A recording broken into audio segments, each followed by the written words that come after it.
After taking an oath, you will hand over your original documents to the Secretariat for verification. You will then introduce yourself. After introduction, we give you a maximum of 10 minutes to walk us through your journey of life.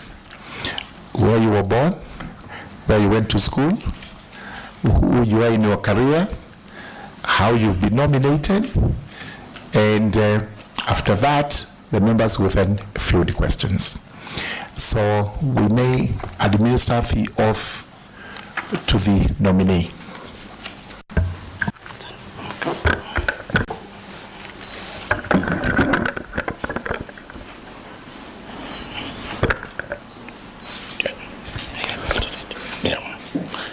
I, Erustus Edung. I, Erustus Edung Ethokon, do swear that the information I shall give before this committee on the matter under its consideration shall be the truth, the whole truth, and nothing but the truth. So help me God. Thank you. Thank you, nominee. Point of order, we need to know why the nominee is not swearing by the Bible. I know you can affirm, but you must state why. You are Christian? Sorry, Chair, I had not actually seen the Bible. It was not brought to me. All right. I am a Christian. Let him retake. I am a Christian. Let him retake the oath. He may have I actually thought he elected to affirm, which is good enough, but you may retake the oath with the Bible as by your faith. Okay, thank you, Honorable Chair. I, Erustus Edung Ethokon, do swear that the information I shall give before this committee on the matter under its consideration shall be the truth, the whole truth, and nothing but the truth. So help me God. Thank you. Thank you very much, nominee. You may now sign your oath of swearing.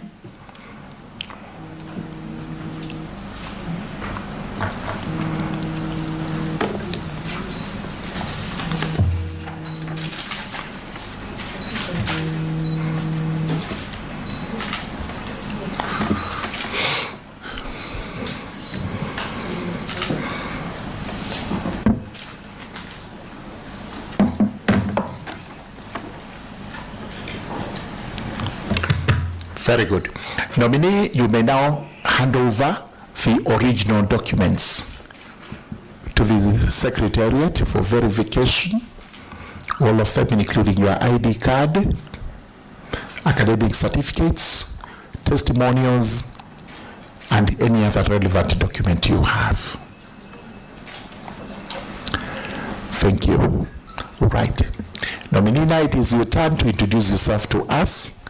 And in less than 10 minutes, take us through your journey of life, including your academics and your presence today. Thank you, Honorable Chair and honorable members of the Justice and Legal Affairs Committee of our Honorable Parliament. Honorable Chair, it is really my pleasure to appear before this honorable committee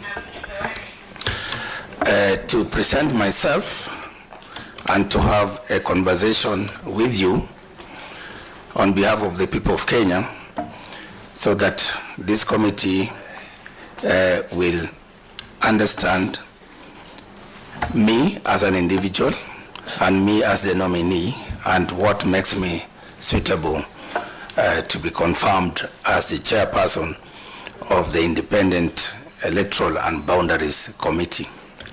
Honorable Chair and members, my names are Erustus Edung Lokale Ethokon. I am from Turkana County. I am aged 49 years, having been born in 1976. I am a family person, married with 3 beautiful children, 2 girls and 1 boy. And currently, I live both in Nairobi and Johannesburg in South Africa. In terms of my professions, Honorable Chair, I wish to inform this committee that I am a lawyer by training and an advocate of the High Court of Kenya of more than 22 years, having been admitted to the bar by the Honorable Chief Justice Evans Gisheru way back in 2003, precisely 12th June 2003. As a lawyer, I like to describe myself as a human rights lawyer. That's the basis of my career. And a governance expert. I also, Honorable Chair, wear another hat as in terms of my profession, because I'm not only a lawyer, I did diversify my career and ventured into the field of conflict resolution and peace building. That includes all disciplines of ADR and of course peace studies and peace research. Lastly, in terms of how I describe myself as a professional, I also wear another hat, that of a programs management specialist, specializing in international development cooperation, having also worked in that field for quite some time, for more than 15 years. And Honorable Chair, in terms of all this, what I've described as my professions, I have academic qualifications to back it up. As a lawyer, I have a master's degree in law, specializing in oil, gas, and energy law, having obtained this qualification from the University of Derby in the UK in the year 2016. I also have a Bachelor's of Law degree, second class honors, upper division, which I obtained way back in 2001 from the University of Nairobi here in our country. As you all know, University of Nairobi is one of our premier and prestigious institutions. Having completed my Bachelor of Laws studies at the University of Nairobi, I proceeded, as just like most lawyers would do, to the Kenya School of Law, where I obtained a postgraduate diploma in law. And after that, that is when I met the requirements for the Council for Legal Education, and I was admitted now to the bar subsequently in 2003, as I've said. In terms of specializing in international human rights law, I have a specialization, a certificate in implementation of international human rights treaties, which qualifications I obtained from the University of Nottingham in the UK in the year 2007, under the prestigious Chevening Fellowship Program by the British Foreign and Commonwealth Office in 2007. Honorable Chair, my academic journey did not just stop with law. As I've mentioned, I tried to diversify, and in that respect, I have additional 2 qualifications, a Master of Arts in Peace, Conflict and Development Studies from the University of King James I in Spain. They call it Universidad Jaume I, which qualifications I obtained in 2012. And then later, in the course of my career with the United Nations, it was necessary for me to also understand the discipline and the practical field of international project management. I followed that with an academic qualification at the University of Liverpool, where I obtained a Master of Science degree in projects management, specializing in development cooperation projects. That's my academic journey level, qualifications at that higher level.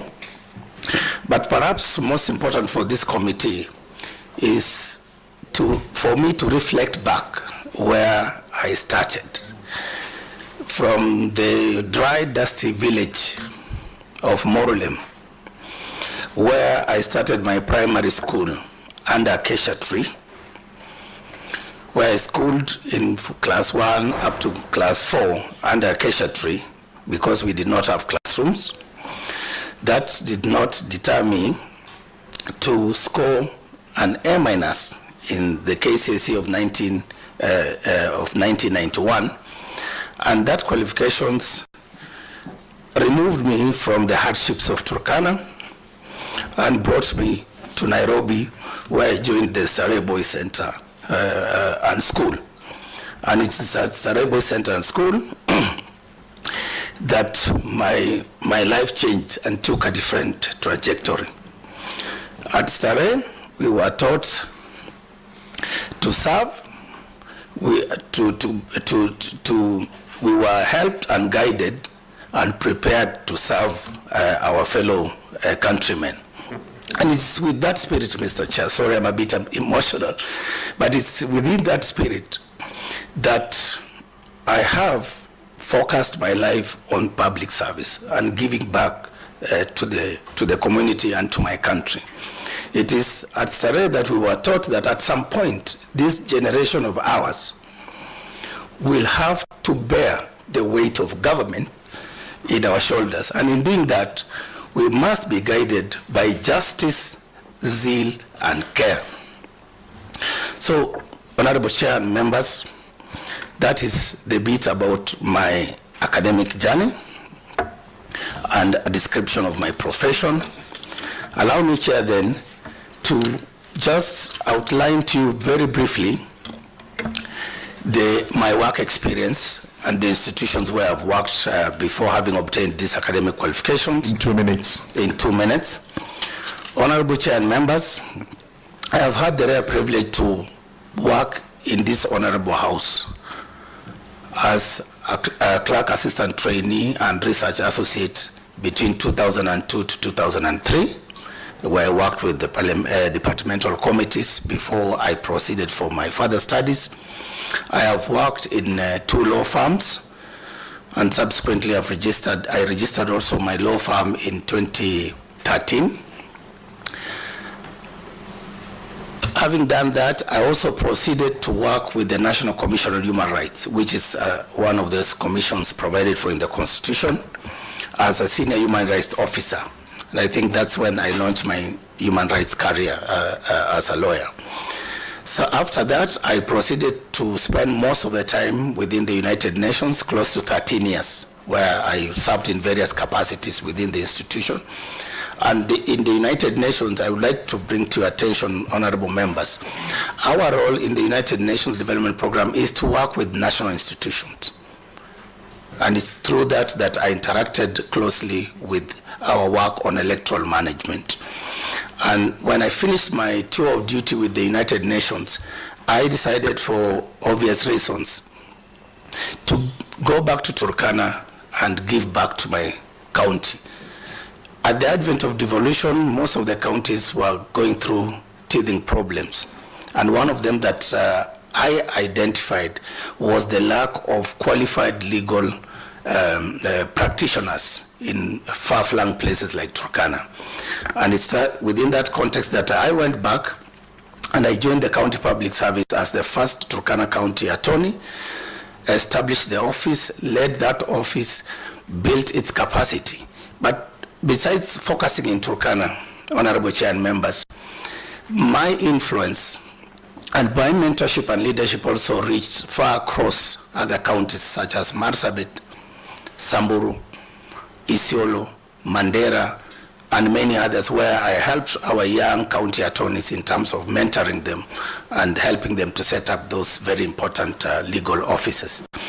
When I finished my 6 years tour of duty in Turkana, I left last year, September, to pursue a career back in international development, and luckily I got a place with the African Union Development Agency under the NEPAD framework, where I'm currently working as a senior advisor to the CEO and an expert on the nexus between governance, peace, security, and development. And we are working to develop a continental-wide program to support our regional economic communities and member states, including Kenya.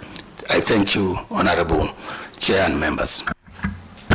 Thank you very much, Mr. Ethokon. Honorable members will now ask you questions. And I request that you be provided with a booklet and a pen. You will note down those questions. We are not very many. We'll do a complete lap. If there's any rejoinder, we will give you sufficient time, and members, to ask supplementary questions. Each member is going to ask one question. Apart from the chairman, who is not restricted, he may ask quite a bit of the questions. So I think we start off. Please note, number one, you have been nominated to chair the IEBC. What would you tell Kenyans is your experience with the electoral process that warrants some confidence in you to actually ensure that Kenyan elections are free, fair, verifiable, and credible, which are the parameters of a successful election in each given year? Number two, it has been said out there that your nomination is flawed simply because there were no adequate consultations as regards who should become the chairperson of the IEBC. What are your views as regards your nomination and the process itself as a qualified and seasoned lawyer in this country? Finally, it has been said that IEBC must be watchful. You've already been warned even before you took office that if you try to deliver any elections in the country that are not fair, credible, verifiable, the country may drift into bloodshed. Tell Kenyans, in your own estimation and preparedness, are you credible enough to give Kenyans an election that they will have confidence in? Thank you. Honorable Farah is next.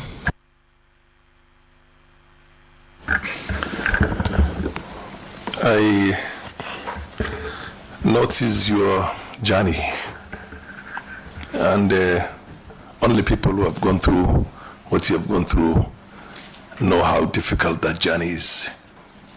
Those of us who come from arid areas, we know these things, and a few of us here.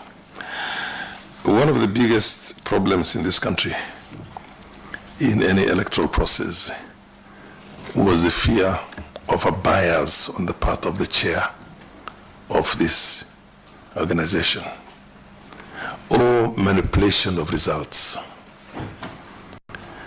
And you know very well, as I know myself, elections, particularly in the far-flung areas, used to be manipulated very much by people who are in power.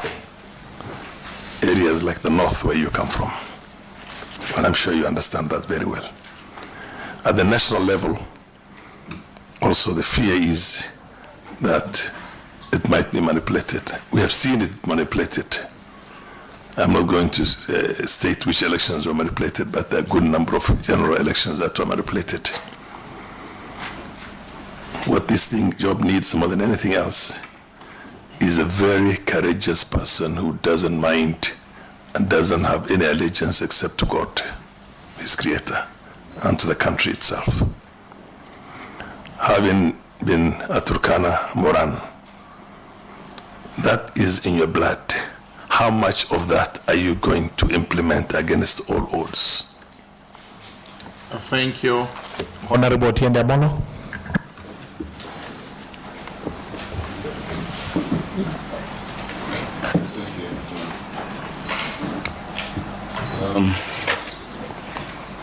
Mr. Erustus Edung Ethokon, and this is not a question, but I'm curious, you will comment on it. In your document, you indicate you speak both the Luo and Spanish. I'm curious to know about that. But now let me come to the questions. You know, we have received an objection to your nomination, specifically from Dr. Gikenyi and two others.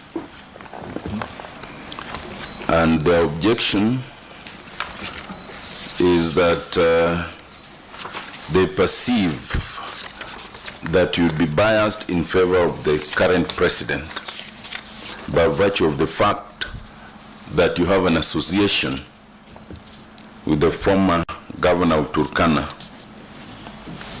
I want you to talk to us about this so that you disabuse us of that matter. But secondly, you've indicated that you're based in Johannesburg, which I think I understand in terms of being an employee of NEPAD. But you need to now persuade us in terms of Section 6. As a chairperson, you must be a person who's qualified to be a judge of the Supreme Court, which means that you must be qualified under Article 166(3) of the Constitution, having at least 15 years experience as a Superior Court judge or 15 years experience as a distinguished academic or judicial officer or legal practitioner. I need you to indicate to us where we would base your 15 years of experience. Are you a legal practitioner? Are you an academician? Or where do we base that on? Thank you, Chairman. Thank you very much. Honorable Karemba Muchangi Runyenjes. Thank you, Chair. And I think mine is very similar to what the Honorable Senior Counsel Otiende has stated. My question is on the petition, or rather the memorandum that has been brought to us by one Gikenyi, Dr. Gikenyi,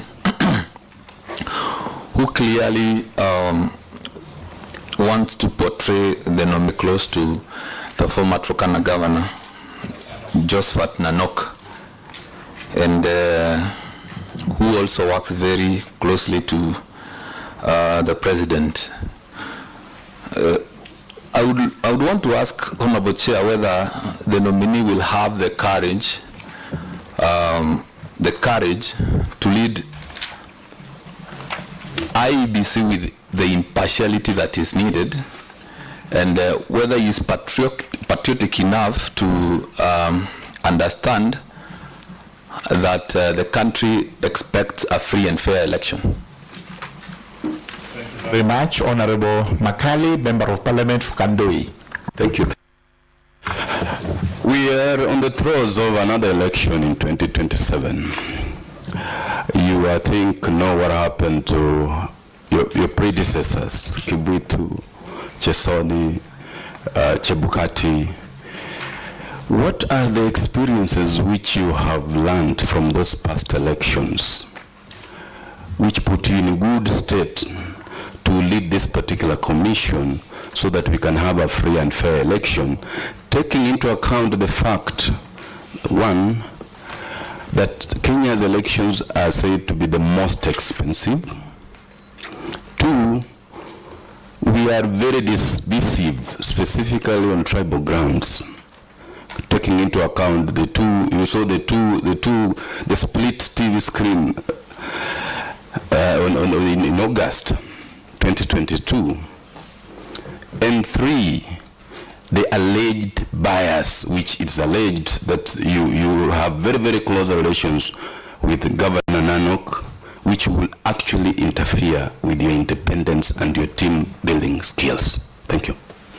Thank you very much. Honorable Dahoud Mohammed, Member of Parliament for Wajir East. Thank you, Chair. Mine is about harmony within the commission. my colleague has just referred to a split screen.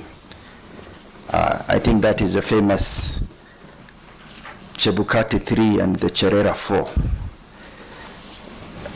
My question is, what, as if we confirm, are we confirming, or if we vet you and approve you to be the chair of the commission, how will you ensure that this commission, this new commission that we are constituting now, will be speaking in one voice come election time 2027? Second, our elections are one of the most expensive, I think, either in Africa or even globally. So a man who has such a rich CV and who has told us that you've worked with, you have experience in the electoral processes and elections. How are you going to help this country, given our economic issues that we have now, to reduce the cost of elections to something manageable?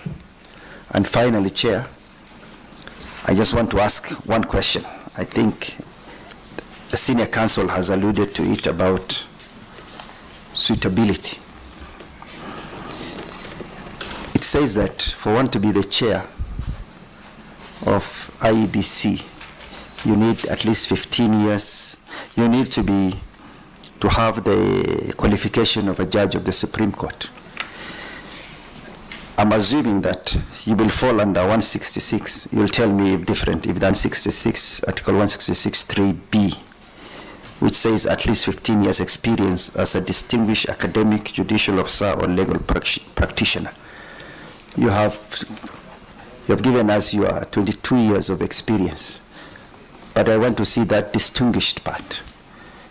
Distinguished legal scholar or distinguished academician. Thank you, Chair. Thank you very much. Honorable Farah Mohammed Malim I already asked his question. He's from Dadaab. Next is Honorable Mushira. Michael Mushira is from Ojorok. Thank you, Chairman. I have only one question. From the statistics, out of the total registered voters we had in 2022, approximately 8 million did not turn out to vote out of the registered voters we had. And then number two, out of the eligible, the people who are of legal voting age as at 2022, approximately 5.7 did not register as voters. I would want to know if you are approved by the House, what measures you would take to ensure that, number one, out of the numbers that is supposed to register, we achieve at least 98%. And then number two, out of the number that is eligible to vote, I know here maybe you may not have much control, we achieve at least 98% in terms of voter turnout. Thank you, Chair. Very good. Honorable Zulekha, who is nominated. Thank you, Chair. Before my question, I was just curious to know about the financial net worth of the nominee. Okay. Mr. Ethokon, considering the recent past history of the IEBC, I wanted to know how you're going to regain the public trust.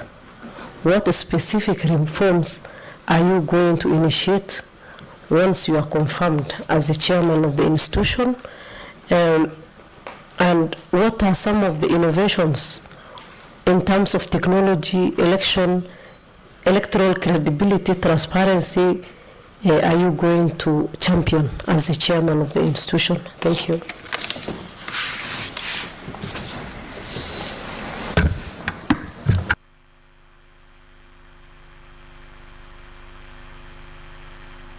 Right, Honorable Mogaka. Honorable Mogaka is from his constituency is It is West Mugirango constituency in Nyamira. I was about to say Nyamira West, then I've remembered it's West Mugirango in Nyamira County. All right. Have you introduced yourself, sir? You have. Yes, I Thank did. you. Yeah. You may now Thank you, Chair. choose your question. Thank you, Chair. I have three small questions for the related for the nominee. And nominee, congratulations for this far you have come. But you told us about a lot of education you have acquired. Just tell Kenyans who financed this education and what interest did they have in you as a way of allaying fears that you are being trained to come and do this very thing that Kenyans are worried about.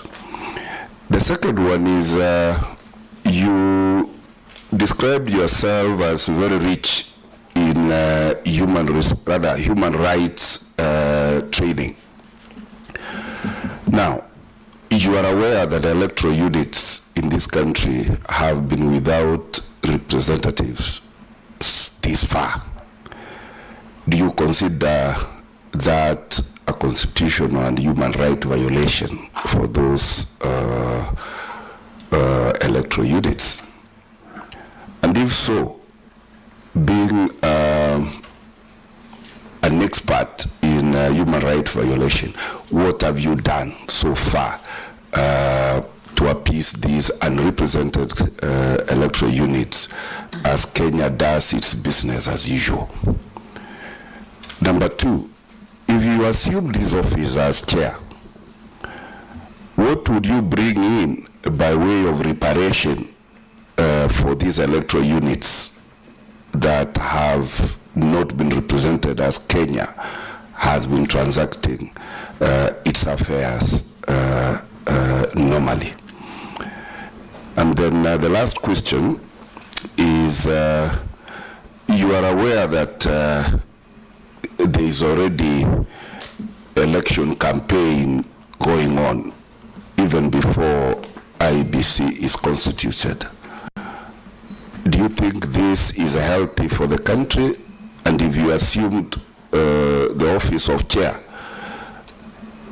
what will you bring on board that would bring tranquility in the country for economic prosperity, so that we don't go from election results and immediately we kick off to election campaigns?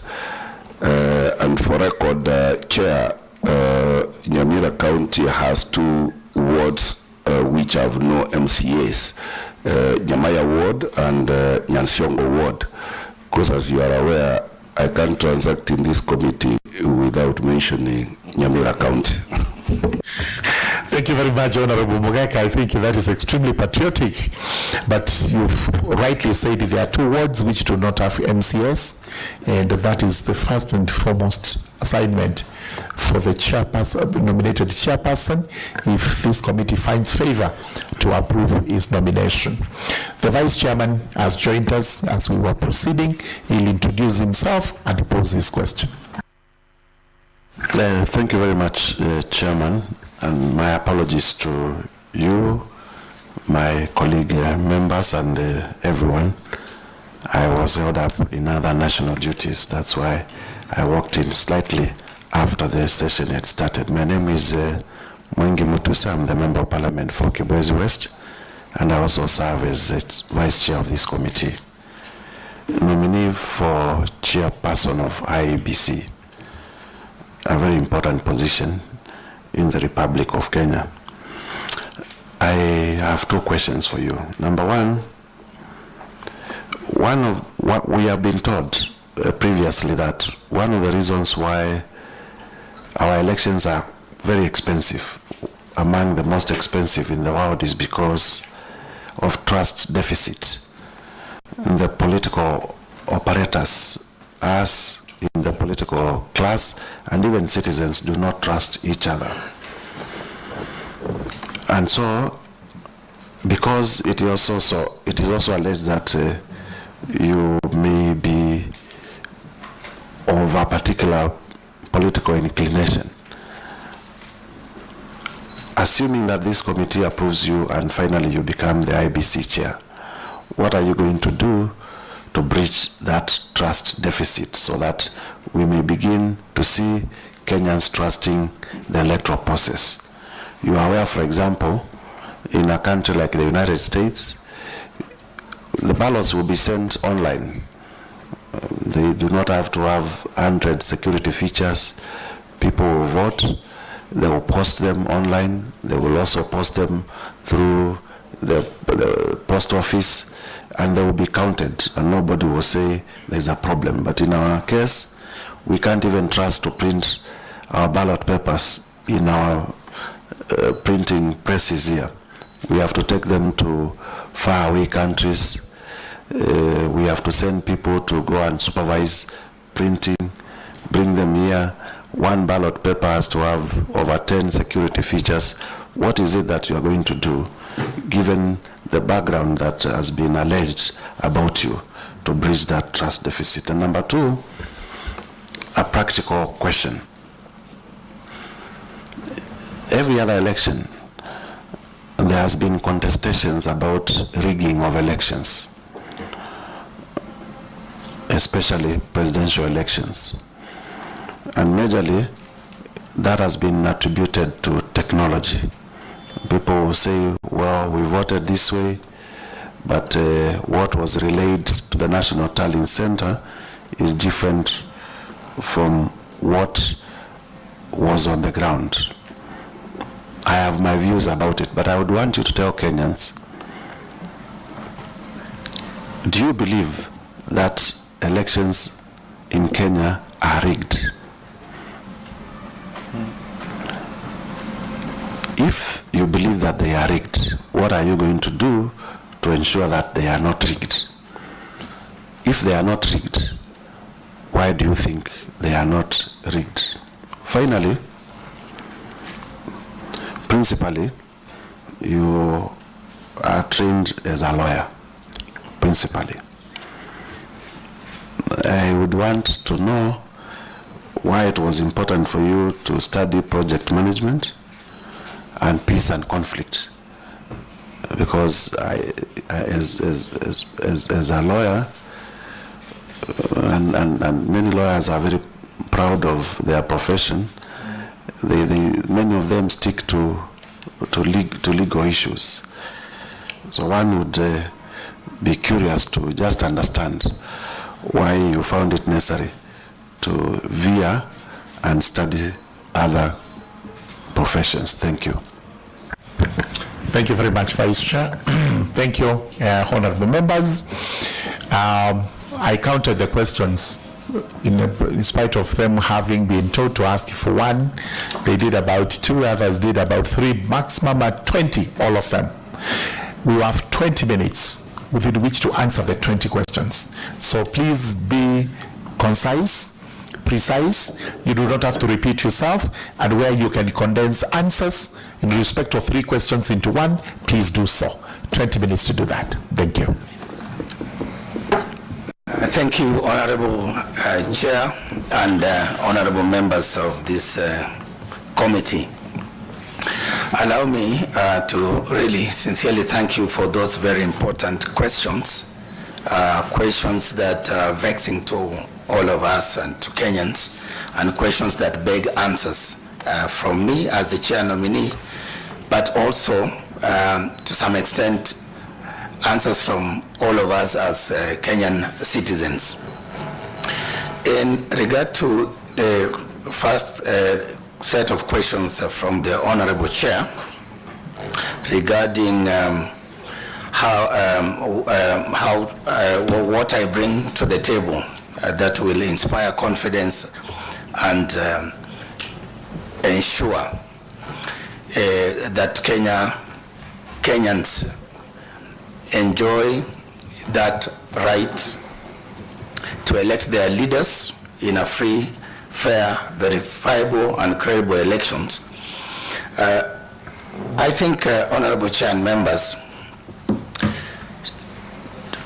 these are questions that even I, since I was nominated as chair, have been asked by fellow citizens outside there. In fact, last night I was at a barber shop, and the barber asked me, Chair, do you think we will ever have free and fair elections in Africa?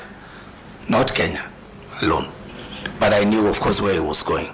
So to answer your question, Honorable Chair and members, I think I took this role knowing very well that there's a lot that is expected from us. There's a lot of issues that Kenyans are worried about. The issues, of course, of guaranteeing them free and fair election as per the Constitution. The issues of credibility, the issues of trust. And for me, I think if we address the issue of elections, we must, as Kenyans, begin by trusting in ourselves, because trust begins with us. When we trust ourselves, then we begin to look at what are the legal frameworks that are there to help us, for example, navigate through issues of governance in this country. That is when we begin to look at the Constitution and trust it. Does our Constitution serve us? Does it work? What does it say? The institutions that have been created by that Constitution to manage our elections, including our electoral management body, the IEBC, and others that are supposed to support that electoral management process. Do we trust in those institutions? Do we trust in the people that have been given the responsibility and the public trust to manage those institutions? Do we trust the laws that have been passed by this honorable House, by our Parliament, and the regulations that govern the electoral processes? So when, Honorable Chair and members, when we as Kenyans begin to ask those questions, I think we'll be heading in the right direction, such that then those of us who are lucky, those of us who have come out courageously, and it must be really courageous, because when I applied for this job, I was told this is the hot seat, I don't even go there, we don't know whether to congratulate you or to, all sorts of things. So those of us who have come out who have stepped out to provide leadership in our electoral management body and processes, we begin then to tell Kenyans, we will play our role as IEBC, I will play my role as chairperson, in the sense that I will be guided by the Constitution of Kenya and the laws of Kenya. And that through that fidelity to the law, I should be able to follow all the laid down processes that will lead us to credible, free, fair, verifiable elections. So my point is, Honorable Chair, is that we have to begin by trusting in ourselves. Number two, trusting that our Constitution works, that our laws governing our elections work and we can be implemented, and that we will comply with these laws, and that then the institutions created to manage our elections are given an opportunity and that benefit of doubt to be able to work and to deliver results. Of course, there have been challenges in terms of sometimes negative perceptions. There have been, of course, challenges in terms of actual incidences of electoral malpractices. But even as we have those challenges, we still, as a country and as citizens of this country, have to seek refuge in our Constitution and in our laws, so that then even those who perpetuate electoral malpractices, we should deal with them knowing that there are laws that govern electoral offenses, and that these laws will be implemented, and those people who perpetuate electoral malpractices can be held to account. So for me, I will rely more on my faith and my trust in our constitution and our laws and our institutions that we have set, that we the people have given unto ourselves, and Article 1 of the Constitution, under which article the people have donated that power to us. Number two, in relation to my nomination, Honorable Chair, I wouldn't really want to dwell much on that because, Honorable Chair, I think most Kenyans, from the day the advert was put out there, from the day the first advert was put, and then it was cancelled to allow room for further consultations, and that resulted to the NADCO process and the outcome of the NADCO process, and subsequent advertisement for this position and inviting those of us who are interested and who felt like we had something to offer. We were invited in an open process. We submitted our applications, and I recall very well, Honorable Chair, for the record, at first I was reluctant even to apply for this job, given the negativity and all these things around this position. But at the cyber cafe where I normally photocopy my things and my papers, even for my work in South Africa, the young people in that cyber cafe, Peter, Purity, and Kizito, they are the people who urged me to put in my application, because looking at my documents and having conversations with me over tea, they thought and they felt that you have what it takes to lead this country in this institution. And at first I thought maybe I should just apply for the commission and, you know, the hot seat, leave it alone. But they actually went and submitted the documents both for the chair and for member. So when I was in South Africa, they sent me a screenshot, we've submitted the documents.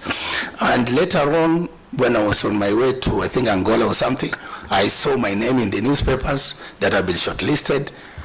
I honored the... No, so it is not you who applied? I submitted the documents. I signed. I think that's very important. Yes.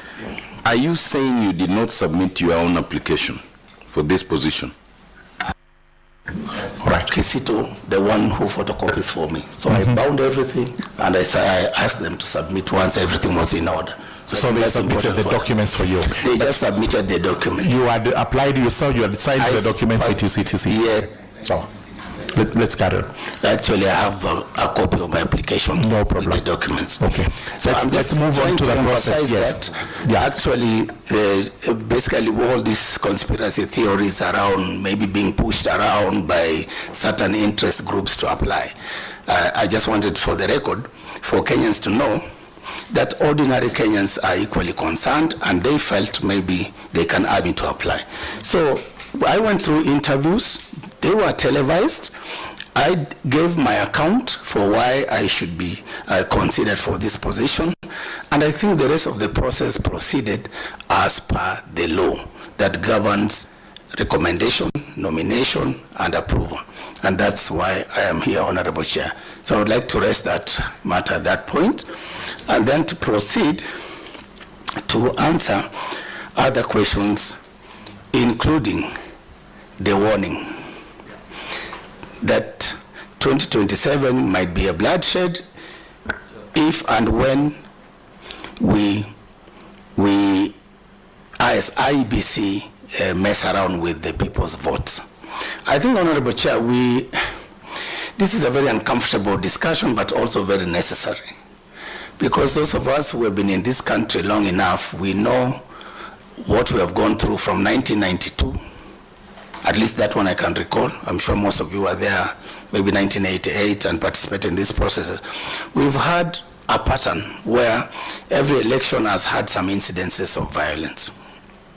And of course, in 2007, we completely lapsed into a crisis of such big proportion and magnitude that a repeat of such a scenario would not be something that we would wish for this country.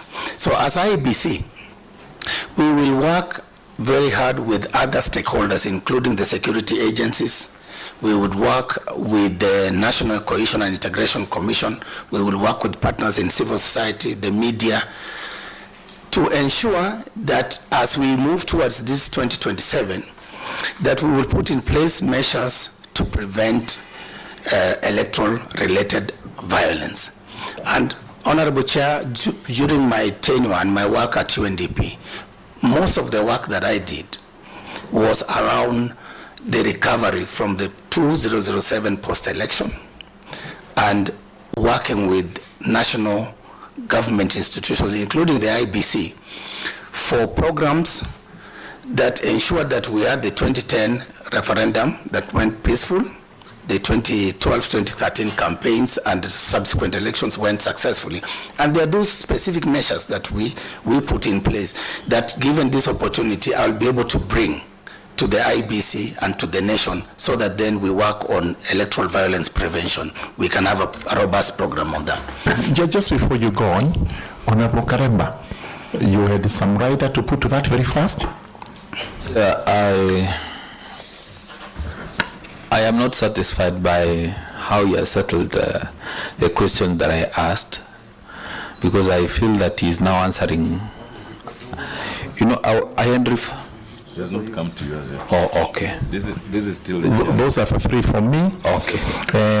Apart from, you've talked about putting into place systems to prevent post-election violence.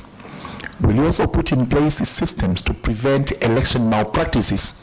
Because we start with the malpractices first, then we go to the violence, so that we actually ensure that we have a free, fair, credible, justifiable election, such that nobody can challenge it. And if there is to be a challenge, should it be through violence, or how do we challenge? Because every person has a right to challenge election results.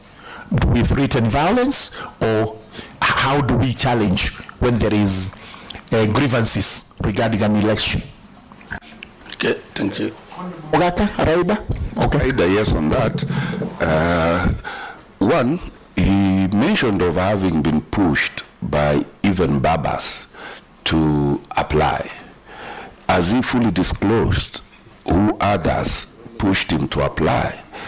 Number two, he has again mentioned that he lives in Joburg. Can the nominee assure Kenyans that if he assumes this position, he will not banco an election and take his comfort in Joburg, because Kenyans have no other place to go? Thank you. Chairman, mine is just as a point of order. Chairman, you know, you gave the nominee 20 minutes to answer. Only on your questions, we are now, I think we've taken 9 minutes. Let's be faster. I'll make sure it's faster than that. First and foremost, quickly in one sentence each, defray the fears we have, then we move on to the questions substantive that were asked. They are not as elaborate as you're making it. Yeah, okay. You're just being a little bit prolonging. Okay. I don't want to use that other one we use in law. Let's just prolonging. Thank you. Can you be faster than that? I think what I need to assure the committee and the nation at large is that once confirmed as chair, and I take that oath of office, the moment I take that oath of office, I will know I have crossed just from being a mere citizen, enjoying rights in this country, but I will immediately become a duty bearer as the chairperson of the IEBC. And as a duty bearer, it's my responsibility to ensure that this country has free, fair, transparent, credible, but more importantly, peaceful elections. And through that, I know, Chair, our election is highly regulated. From the constitutional provisions to the legislative provisions to regulations, there is an elaborate process through which we conduct our elections.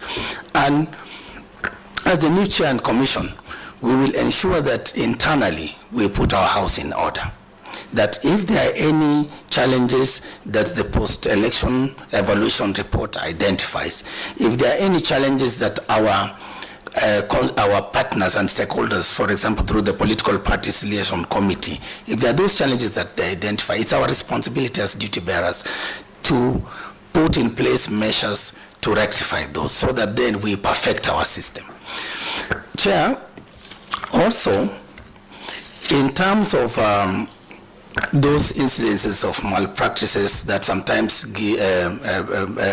make the system appear not to be working, I think Kenyans, I would ask us to trust that in this new IEBC, when we identify cases of malpractices, we should be able to punish those.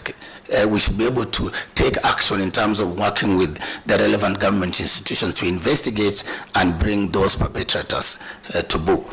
So, Chair, I think that is the much.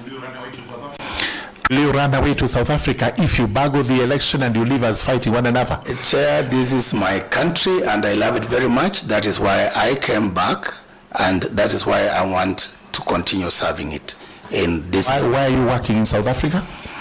That is I'm working currently with African Union, which you know we are member state, and we're also doing things to actually, for example, the programs that we are doing is to support countries emerging from crisis and conflicts and that are going through governance transitions like Gabon and Mozambique and stuff like that. So it's equally important work. You manage in South Africa itself, which seems to have its own peculiar problems with races. Yes, of course, there are challenges of governance there as well. But for me, when if called upon to serve my country, this is my priority, and it will be my pride. Thank you very much. In the remaining 10 minutes, please take the other questions very fast. They were precise. It's a very important question. Yeah, but for purposes of that the transparency of the electoral process itself, how much are you willing to spend, or rather commit yourselves into technology? Because a country like India with 800 million voters, by 5:36 you already know the results. It's nothing. It's you can get that all over. You can buy those packages of that technology, and it's the cheapest thing. When you compare it to the kind of cost we have in Kenya, but that way you can even be looking at the screen and seeing how well a party or an individual or a candidate is doing. How much are you willing to invest in that technology for purposes of that? Yes, thank you. Thank you, Honorable Farah. I think technology, our elections have come of age, from the Mulolongo to the secret ballot to the manual, and now to the integration between manual and the electronic. What we can do is to take it even higher, to look at what are the emerging technologies, to look at what is out there. So my role as the leader of that commission is to sit down with the experts to understand what is new. I've seen even some young Kenyans circulating some apps that they have come up with a system where you can do electronic election monitoring from your phone. So we need to bring all these actors together, our young, vibrant youth, the tech companies, and of course working under the guidance of this parliament to be able to see how can we up our game. What is new? How can we improve things from 2022 to 2027? Okay, question number 2. Yes, it's a very important question, Honorable Chair, from my learned senior, Honorable Otiende Amolo, MP for Arieda, and I think, and Honorable Daud, regarding my suitability. I would like to, when we finish law school, for those of us who went to law school, you finish your first degree.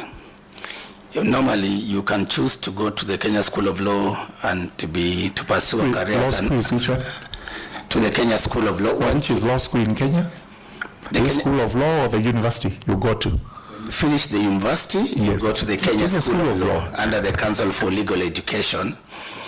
And then once you're admitted as an advocate, you can decide to go to court and be a practicing lawyer advocate in court, or you can decide to pursue your career in academics. And so for me, when I finished my law school and I got admitted, I'd worked already for 1 year in a law firm. And then I worked, as I mentioned to you, in Parliament. And part of our work, which I was responsible for, was to do research into policies and legislations from when Kenya became independent. So we compiled that, what you call parliamentary policy and legislative briefs. So that's work I did for roughly 2 years. After that, I worked at the National Commission on Human Rights, doing legal work. My work was legislative drafting, research, policy, and a very important role that I think maybe most people did not appreciate in this country was that my role was to look at legislative proposals. And from the AG, before they go to Parliament, my role was to infuse international human rights standards into our legislation. So I did that work for 3 years, and honorable members, when I proceeded to join the United Nations, the work of the United Nations, as I've said, is to serve and to work for national government institutions with them.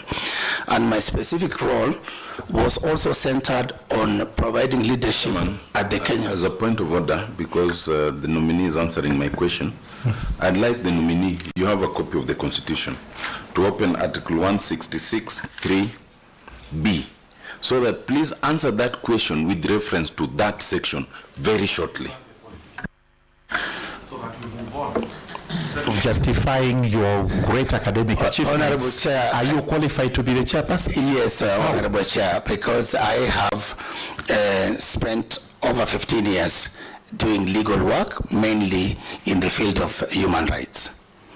And last year, Honorable Chair, for the record, I was actually shortlisted and I did interviews for the High Court judge, for which I was not successful, but that's when I continued. The requirement is not spending 15 years doing some work. What exactly is the requirement? For you to be chairman, you must be? What does the law require you to be? Article 166(3)(b). The first with what is your requirement specific after the constitutional provision where we have IEBC 88? The chairperson must be. After that, tell us whether you're qualified under the two provisions, 88 and 166.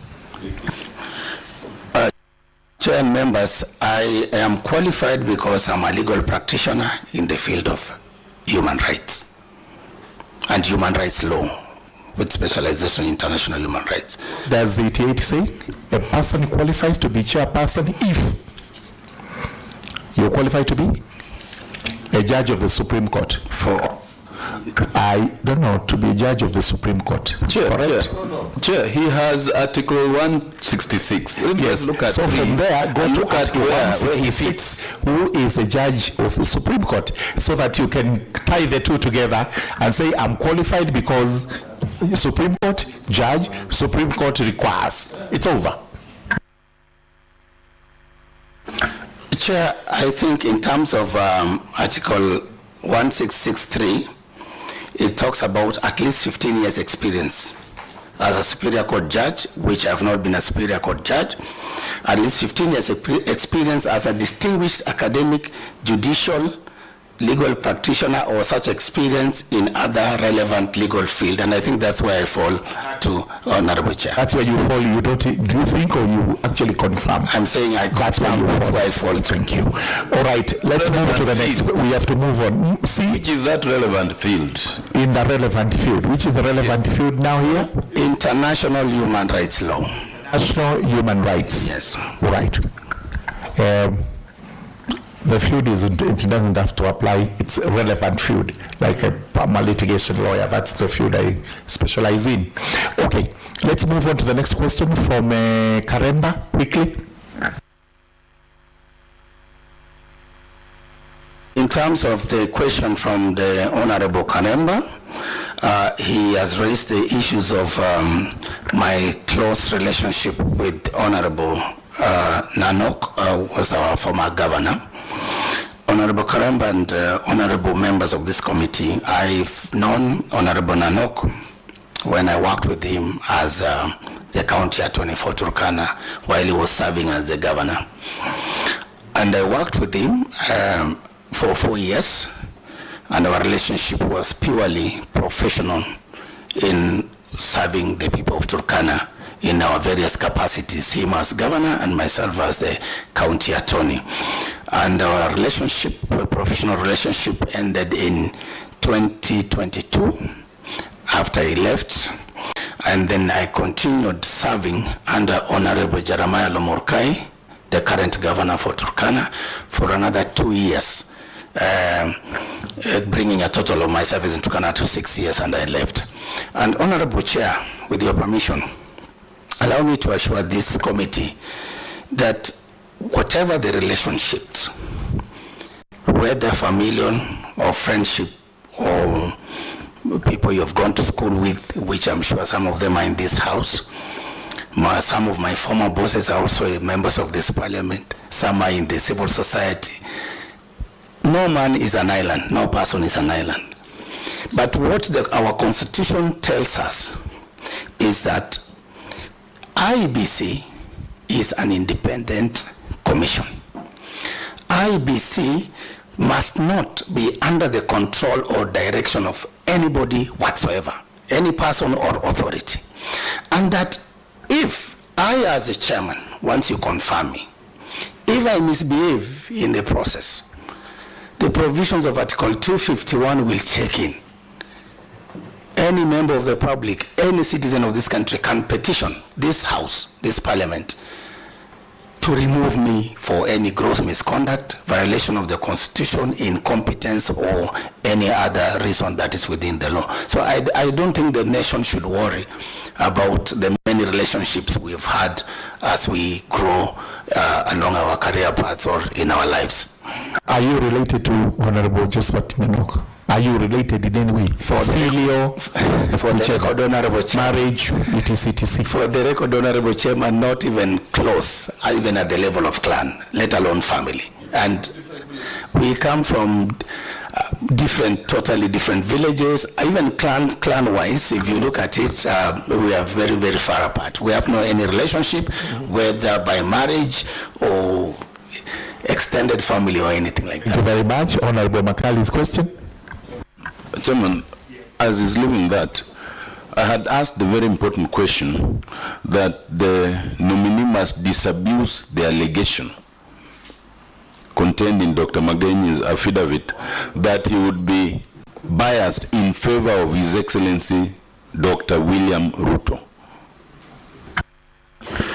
Honorable Chair, with your permission, I have actually, Honorable Leonard Senior, I have actually sworn an affidavit to actually state my position in regard to that and to affirm that I shall be guided by the law, I shall be impartial, I shall be fair, and no office, whether small or big in this land, shall influence me, my decisions or my running of the commission, and that I shall rely on the constitution and the laws of Kenya.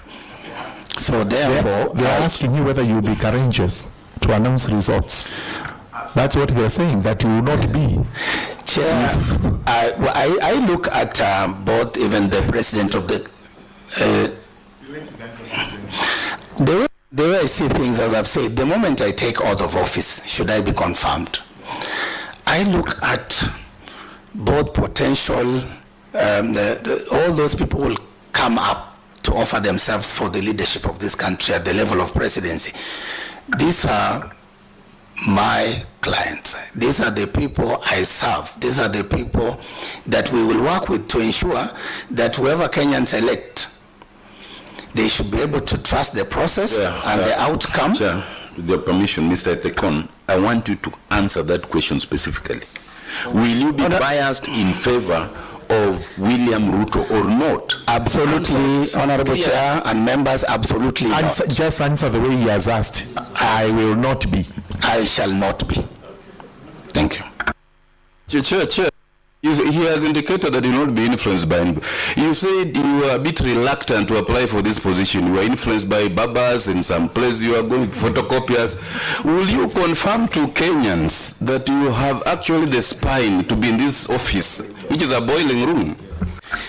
Thank you, Honorable Chair, through Honorable Chair. I think the context within which I brought that is to demonstrate to this House and Kenyans that ordinary Kenyans are concerned about the type of a person who should supervise the elections, who should facilitate their transparent, peaceful, credible, transparent elections.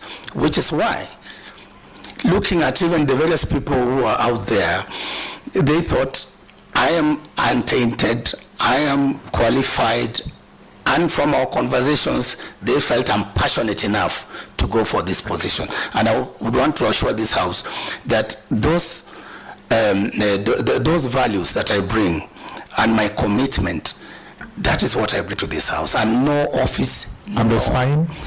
The spine is really the courage. And as the Honorable Farah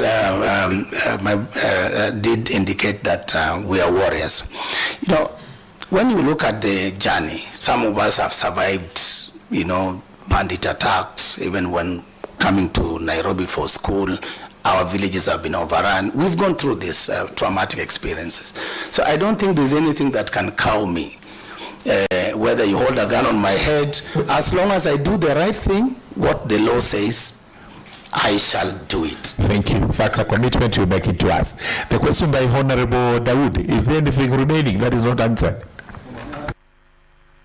Honorable Makali's question. It was on. Let's move on. That Honorable Makali's question was in regard to past experiences. Yes, that is absolutely covered. What was the other one? Anything else, Makali, that is not answered? Cost of election, which is very expensive. Honorable members, I think the issue of cost of election, I think Honorable Vice Chair actually spoke to it a bit and explained even some of those factors that drive our cost. But for me, I look at our cost of election as an issue of trust, as the Vice Chair put it. When we don't trust ourselves, when we don't trust our institutions, when we don't trust our printers, when we don't trust our everything, then we resort to those measures out of fear that we need to print ballot boxes in grays and what have you. So for me, we need to build this trust, starting from us as individuals. And this should cascade across our Kenyan citizens to begin to give us ourselves a chance to do the right thing. And so that when we as a commission are giving practical proposals to lower the costs of our elections, then we should do it knowing that Kenyans will trust that what actions we have taken will still ensure free, credible, transparent, and peaceful elections. I will summarize that. And if you bring black ballot boxes, black, you know, we insist they must be transparent. You say we trust you when you bring black ballot boxes. Honorable Chair, I think the way... In fact, before you go on it, the question is not the why, but the how. How? You know, all of us know there is a problem of trust and we want to bring it back. How? Honorable Chair, I think the issue of trust sometimes comes as a result of many narratives. And when, as a new commission, we will confront those negative narratives and perceptions through a robust media and communication strategy. We should be able to engage with Kenyans, and we should be able to open the commission and our processes to scrutiny, so that then, along the way, where Kenyans point out where there are problems or issues, including where there are opportunities for electoral malpractices, including rigging and what have you, we should be able to address those issues and still assure the Kenyans that we are proceeding well. So trust is about educating one another. It's about reaffirming our values in our our beliefs in our laws, in our processes, so that then, once we believe that, then we can do, even if we say we will use the black ballot boxes, and as long as majority of Kenyans or all Kenyans trust that nothing will happen, or even if we go electronic and say we will do mail-in ballots, Kenyans still trust it's a process that they believe in. So it's about that belief. Thank you. Honorable Dawood. Dawood's question was on? No, hold on, Farah. Honorable Dawood, your question was on? Is it answered? One of them was answered.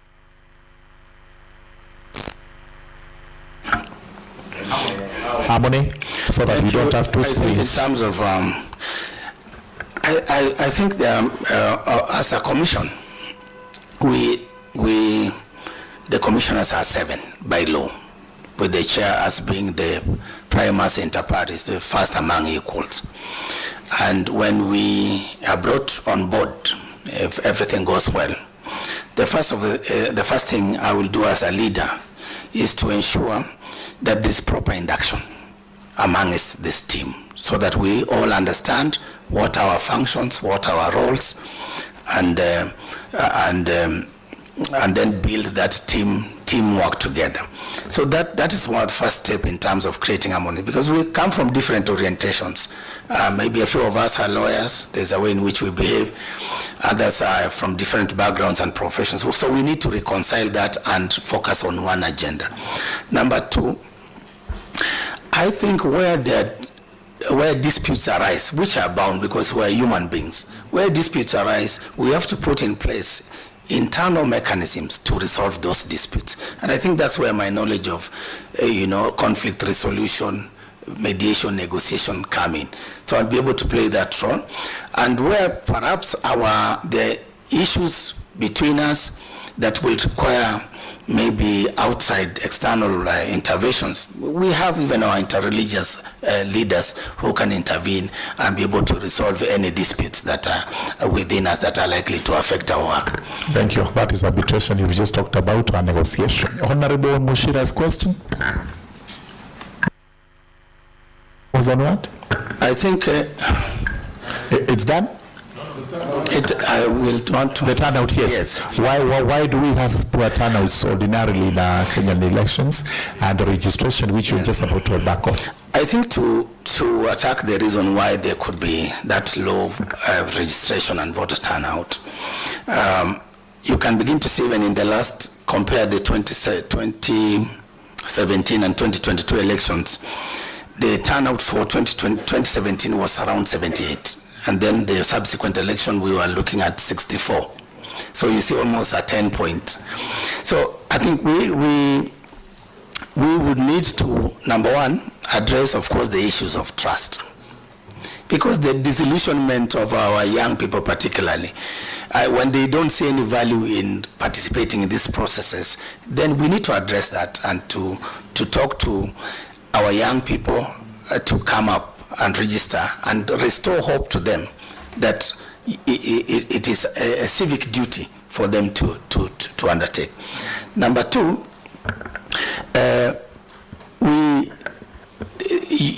after the commission, once the commission is not in place, then even registration of voters stops. So once we are confirmed, God willing, we will hit the ground running to try and speed up that process of registering voters. And there are many new voters now. The people who are born 2007, 2008, now they are reaching 18 years, and they are quite a substantial number. So we need to focus on our voter registration. In terms of voter turnout, again, the messaging from all of us. Because as I've said, trust, confidence, it's a responsibility not only of the IEBC chair, but also of this parliament, the politicians who are aspiring, the media, and all that. So if we do positive messaging, people will feel encouraged to turn up in large numbers. And if we assure them that the election will be free, fair, transparent, credible, then I'm 100% there will be big improvements. Thank you. Thank you. We had a question from Honorable Zuleka. No. Let's go on. No. Let's go on. Zulaya's question was on what, Zulaya? The other one is coming shortly after this. We have to finish. The second question was on? Zulaya? Can you remember? Yeah, the second question. About technology. Yeah, that's... use of technology. Can I just and on innovations. that innovation and digital before the chair? To answer for him, all right? No. I just want to ask him. Ask him something. I questioned about the issue of digital, the use of digital technology, or technology, for example, to make it easier for this thing to be, fair, transparent, credible.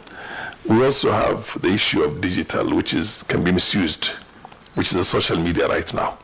Social media can become another center of serious disruption and conflict in the country. You probably cannot answer this now, but one needs to put a serious thought into these things if we have to do certain things about our laws or certain actions to be taken so that some busybody somewhere cannot put this country under flame. So this is another thing I think to answer that very quickly, I think, Honorable Farah, you are referring to the issues we have to deal with misinformation and disinformation. And of course the use of new media to perpetuate that. I think that's one of the things that as a commission we will be alive to, and we will work with the various stakeholders and industry players to see how we can mitigate the negative impacts of that while actually amplifying the positive aspects of that. And I think to go to Honorable Suleka's question about technology, I think the next election will largely be technology driven.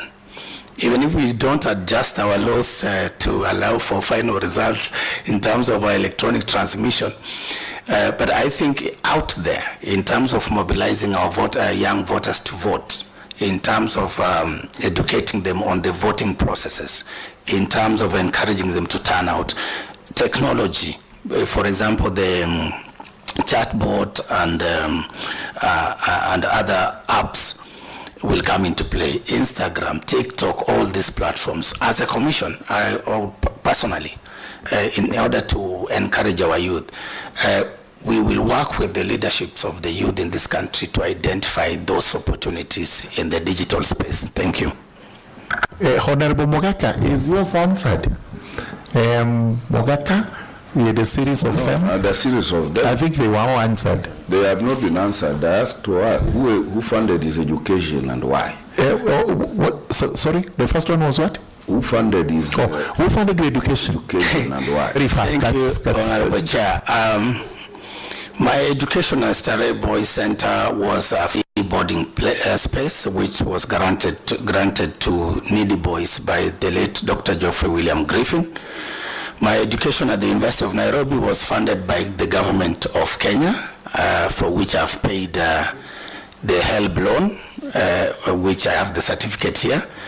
My education in Master of Arts, Peace, Conflict and Development Studies was a scholarship place by the government of Valencia. My Master of Science in Projects Management was funded by UNDP as part of capacity building. Capacity building. It was an education assistance program for staff, where you pay 50%, the organization pays 50%. No problem. Then the last one, I financed it myself through my salary. Old enough and equipped. All right, the second question? The second question was with his human rights experience, whether unrepresented units amount to a violation of human rights, what he has done with his knowledge in respect of those, and what he would do if he became chair. You even mentioned about reparations. Yes. And you worried whether there is an answer to that one, but tell us very quickly. I don't think the answer is complicated. Yes, I think it's very unfortunate that with specific reference to Nyasiongo in Nyamira. It's very unfortunate that our citizens of Nyasiongo in Nyamira have had to endure this unfortunate situation where they have had their representatives, and indeed there are many other constituencies and wards, and that is again, Chair, because there was no IEBC in place, and yet the law says the commissioners must be there to conduct these elections. And you can see, I don't know whether to explain it, but again, the issue of trust and the processes of establishing the IEBC and putting it in place so that it can run the calendar. Thank you. All right, I think about ongoing election campaigns. Yes. I don't know whether there is any ongoing election campaigns, or is sensitization, or it is people expressing their freedoms to associate, assemble, and everything. I don't know what your chairman is. Article 38 of our Constitution gives us our political freedoms, but also there are also those rights, including the rights of association, freedom of speech and all that. So, I mean, and Kenya is such a vibrant society.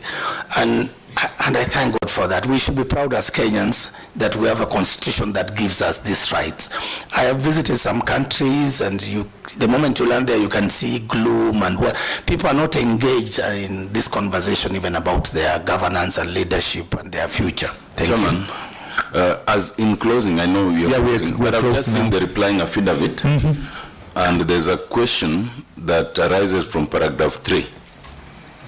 The nominee, Mr. Ethokon, you say you have never been a member of a political party. Is that what you are telling this committee? And as you are closing, I still asked your Luo and Spanish connections. I will deal with the Luo and Spanish connection, number one. Number two is, yes, he says he's not been a member of a political party. Is it true? But we've never belonged to a Honorable political party. Chair, for the record, I've not been any member, a member of any political parties, and I have a clearance certificate to that effect. That one is talking about as we speak today. Yes. But in when you joined Honorable Nanok, were you not a member of his party? That time, I remember when I joined Honorable Nanok, I was never in the political So you've space. never registered with any political party in the country ever since? Not that I know, but I know I have never taken that conscious step to register. But I hear maybe you are registered different. Hear some in this country we know we belong to different parties which you didn't register yourself. Okay. Are elections rigged in the country?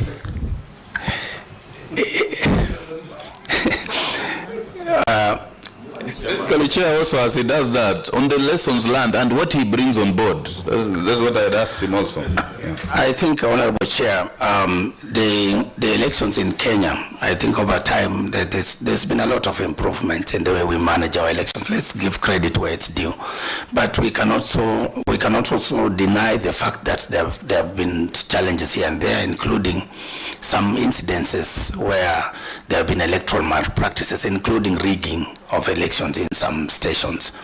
But having said that, I still trust that our electoral system and laws that allow us from the polling station to protect our votes, that allow us to transmit our votes safely, I think they will work. And it's my role to enforce as the new chair. It's my role to work with the various stakeholders to ensure that we do the right thing within the commission, but also working with other stakeholders, including the investigative agencies, to address some of those complaints. Honorable Makali is asking, what are you bringing to the table?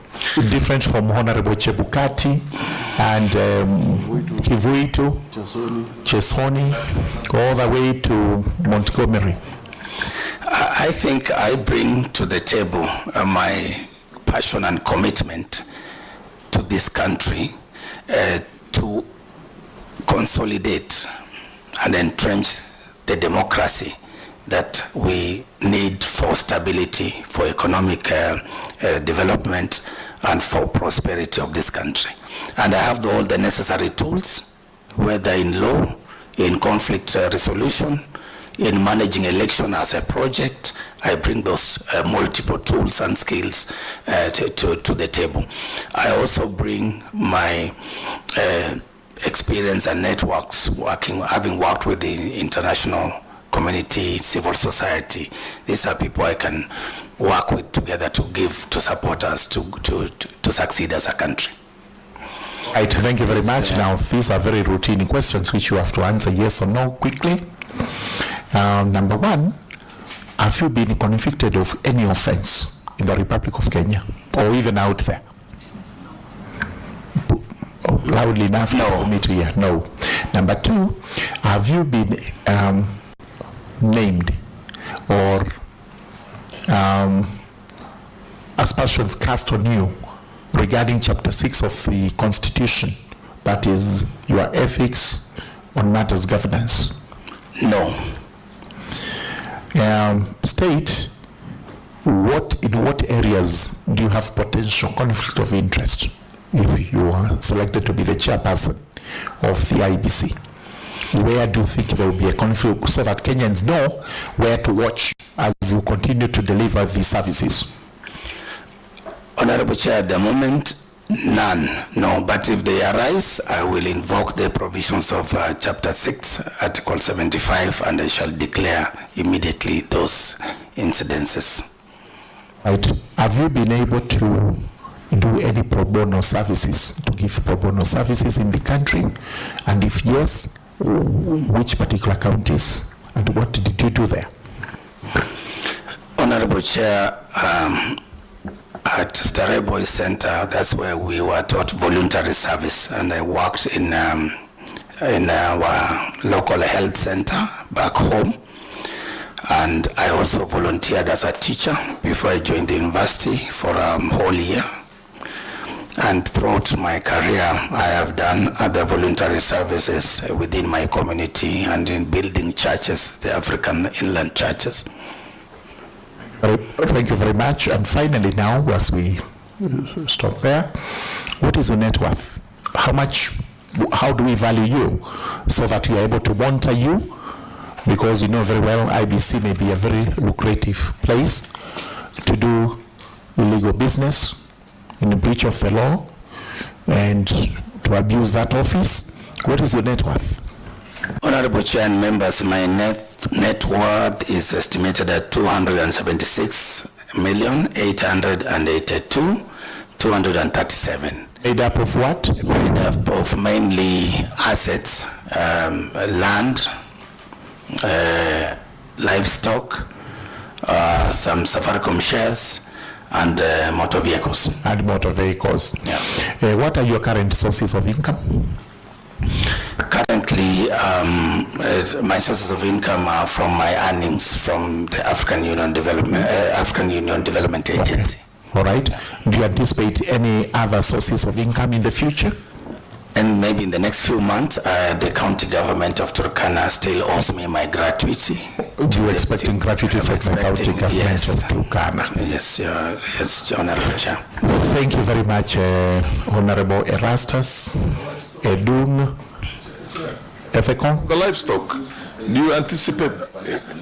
Yes. Before we go to the law, I don't know why. I will get. He wants to understand that, and I will. We have Somalis who are speaking the law. The chair, please protect me from Daudan. From your livestock. I mean, I'm a livestock owner, and they give birth. I sell them. I take them to the market. So you would definitely be getting some income out of that. And it's important that you declare it so somebody does not say tomorrow that you got this money from IEBC. Is it not obvious? At the moment, I've declared about 4.3 from livestock. 230 shots, then 12 camels, 36 cows. And Honorable Farah, because of my travels and all these pursuits, I have not been a very good pastoralist, so I need to improve on. Yes, I think the numbers are mentioned. Of livelihood. And Honorable Chair, permit me to speak with my this is what I have to say before you speak in the language which some of us will not understand. So because we trust the senior counsel, Honorable Tiende Amolo, and yourself, we have no reason to doubt that you, in a decent conversation, greetings and the exchange of pleasantries in the Luo language, so that he's convinced you can actually speak the Luo. Chair, may he speak the law after my question that I don't insist that he answers. Yes, yeah. which is the question that he may not answer. He may choose or not choose to answer. Given the history of the leadership of the electoral body in this country, does the nominee in his heart of hearts not think that this time round we should have had a woman chair? Thank you. Do you have an answer to that? To be fair, that can... Let him say it himself. Let him say himself whether he wants to comment on it or he...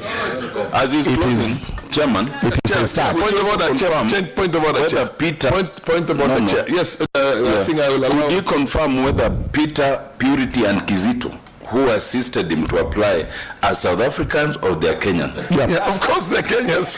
These are Kenyans from... Those who are Kenyans from Mushada here in Banana and one from Mukambani. Right, they're photocopying someplace. Chair, my last one the same.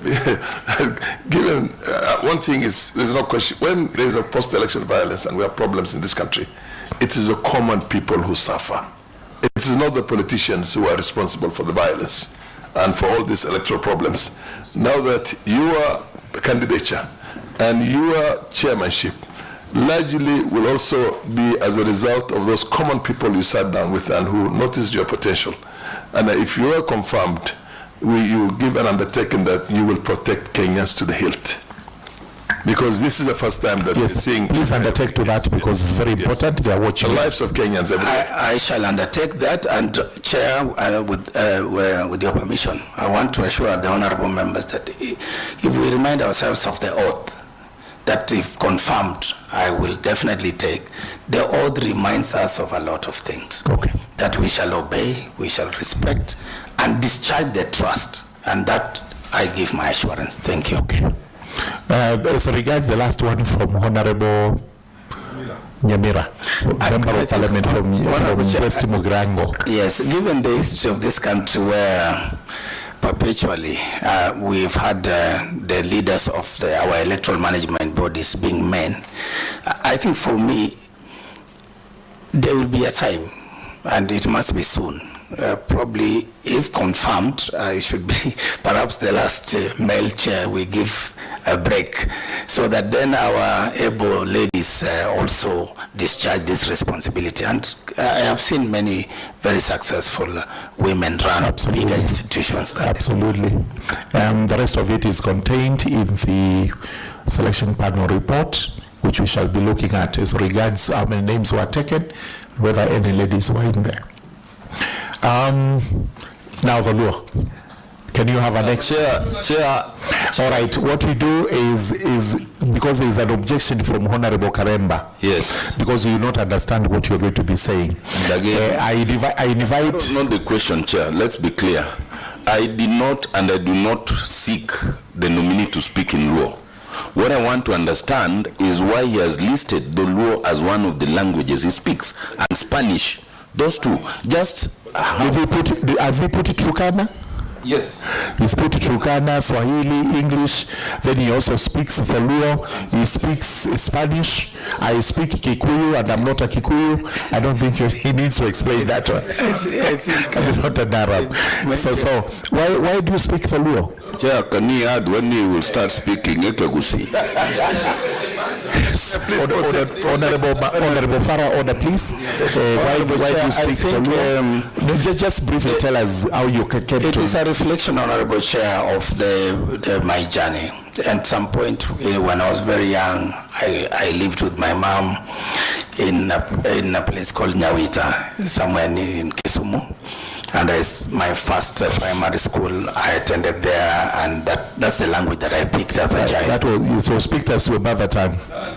Somebody taught me Kikamba as my mother tongue, and I'm not a Kamba. Thank you so much. Thank you very much for the chairperson. Of Kenyans, there is no big difference between Atharaka and Anyway, that's with a light touch so that we make it as lively as it can be. Erustus, thank you very much for appearing before us. We are through with the session.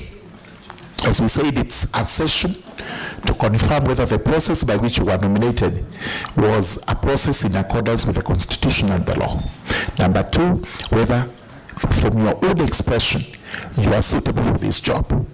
We cannot make that verdict now. These members will retire. They will evaluate everything that is before us, including what you've told us, and we'll make a report to Parliament. So for now, we discharge you so that we can hear the next nominee. Thank you very much. Thank you very much.